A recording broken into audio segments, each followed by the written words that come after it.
ક્યારેય અમારા વડવાઓએ ક્યારેય નાત જાત નથી જોઈ, હંમેશા દરેક માટે લડ્યા છે. નહીં તો આજે પરસોત્તમનું નામ શું હોત એ તમને ખબર છે. એટલે મહેરબાની કરીને સ્વેચ્છાએ પરસોત્તમભાઈ રૂપાલા પોતાની ટિકિટ રદ કરે.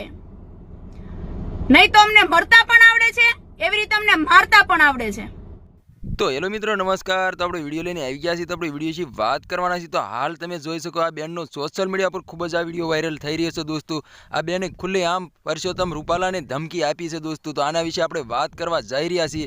પણ એ પહેલાં તમે નવા હોય તો અમારી ચેનલ સબસ્ક્રાઈબર કરી લઈએ, તેથી કરી આવા વિડીયો હું તમારા માટે લાવતો છું દોસ્તો. તો દોસ્તો તમને ખબર હતી કે પરસોત્તમ રૂપાલા એમ કહેવાય છે ક્ષત્રિય સમાજ વિશે ટિપ્પણી કરી હતી. ત્યારબાદ સોશિયલ મીડિયા પર ખૂબ જ વિરોધના વિડીયો વાયરલ થઈ રહ્યા છે. ક્ષત્રિય સમાજ એક થઈને પરસોત્તમ રૂપાલાની ટિકિટ રદ કરાવવા માટે પીએમ મોદી લગી પણ પત્ર ભેજ્યું હતું. અને હજી હાલ એમ કહેવાય છે કે પરસોત્તમ રૂપાલાની ટિકિટ રદ નથી થઈ અને ક્ષત્રિય સમાજની મહિલાઓ પણ રસ્તા ઉપર આવીને રેલીઓ પણ કાઢી રહ્યા છે અને નારા પણ લગાવી રહ્યા છે દોસ્તો. તો હાલ એમ કહેવાય છે કે જે ક્ષત્રિય સમાજની ટિપ્પણી પરસોત્તમ રૂપાલાએ કરી છે, ત્યારબાદ સોશિયલ મીડિયા પર ખૂબ જ વિરોધના વિડીયો વાયરલ થઈ રહ્યા છે અને પરસોત્તમ રૂપાલાની ટિકિટ રદ થાય એવી પણ બધાની માંગ છે દોસ્તો.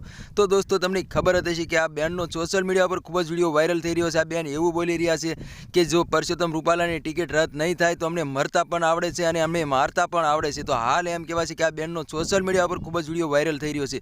તો દોસ્તો પરસોત્તમ રૂપાલાની ટિકિટ રદ થવી જોઈએ કે ના થવી જોઈએ કમેન્ટ કરીને જરૂર બતાવી દોસ્તો. અને અમારી ચેનલમાં નવો હોય તો ચેનલ સબસ્ક્રાઈબર કરવાનું ભૂલશો નહીં, તેથી કરી આવા વિડીયો હું તમારા માટે લાવતો છું દોસ્તો. તો આ તો આજનો વિડીયો ગમે લાઈક શેર જરૂર કરી. ફરીવાર બીજા વિડીયો મળે તબ તક કે લીએ જય હિન્દ જય ભારત, બાય બાય.